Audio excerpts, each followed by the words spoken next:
entré depuis la crise sanitaire dans une période de multicrise. La crise sanitaire, crise géopolitique, crise énergétique et aujourd'hui l'inflation, qui a fait bouger les consciences. On comprend qu'on ne peut plus faire les choses comme avant.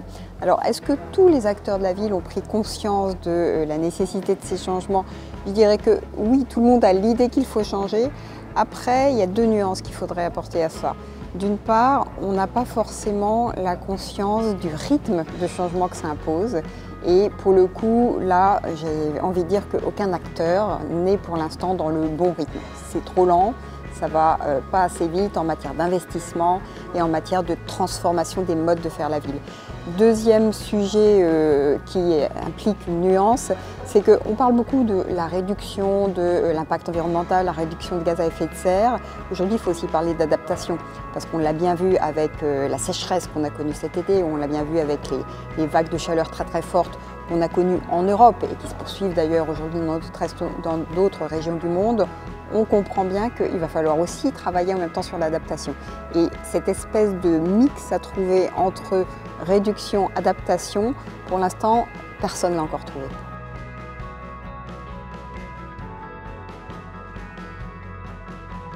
Par rapport au reste de l'Europe, la France a une caractéristique, c'est que nous sommes un pays beaucoup moins dense que la plupart de nos voisins européens. Je pense par exemple à nos voisins européens en Europe, j'allais dire Benelux, Allemagne. Et donc nous, on a une facilité qui est une grande ressource spatiale par rapport à nos voisins. Donc jusqu'alors, on a un peu profité de cette facilité historiquement avec un étalement urbain assez prononcé. Et de ce point de vue-là, la France, j'allais dire, a un travail supplémentaire à faire par rapport à ses homologues européens, qui est d'intégrer la contrainte spatiale dans cette nouvelle manière de faire la ville. C'est tout l'enjeu des politiques qu'on voit aujourd'hui se développer en matière de zéro artificialisation nette. À l'inverse, je pense que la France a une étape d'avance au sens où elle a largement décarboné son système électrique, mais là où il faut qu'elle progresse beaucoup plus vite, c'est en matière de décarbonation de la mobilité. C'est le sujet numéro 1 en France et aujourd'hui, on n'a pas encore vraiment commencé.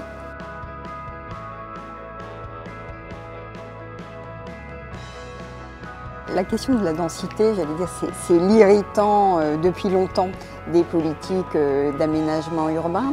Alors, c'est vrai que les Français refusent dans l'ensemble, quand on leur dit qu'il faut densifier, il y a un fort mouvement de blocage, de crispation. Mais je pense qu'il faut plutôt travailler sur ce dont les Français ont envie.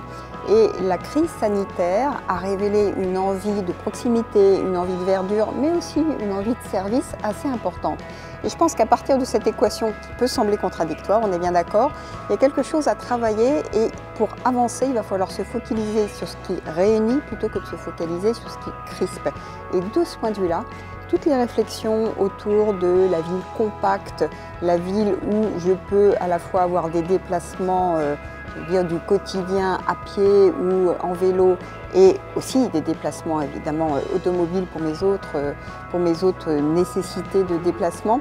Je pense que là il y a quelque chose qu'il faut travailler et qui implique quelque chose qu'on a insuffisamment fait jusqu'alors, c'est d'intégrer à la fois la mobilité et le logement ou le bâtiment de bureau dans des politiques qui soient beaucoup plus structurées, beaucoup plus coordonnées. Je pense que l'accélération passera par ces partenariats beaucoup plus renforcés entre ceux qui s'occupent de mobilité, ceux qui s'occupent d'aménagement urbain, qui jusqu'alors travaillaient dans des logiques beaucoup trop silotées.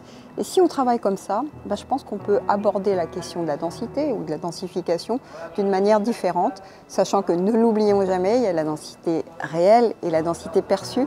Et à partir de ces perceptions, on a quand même des marges de manœuvre qui sont plus importantes que ce qu'on veut bien croire d'habitude.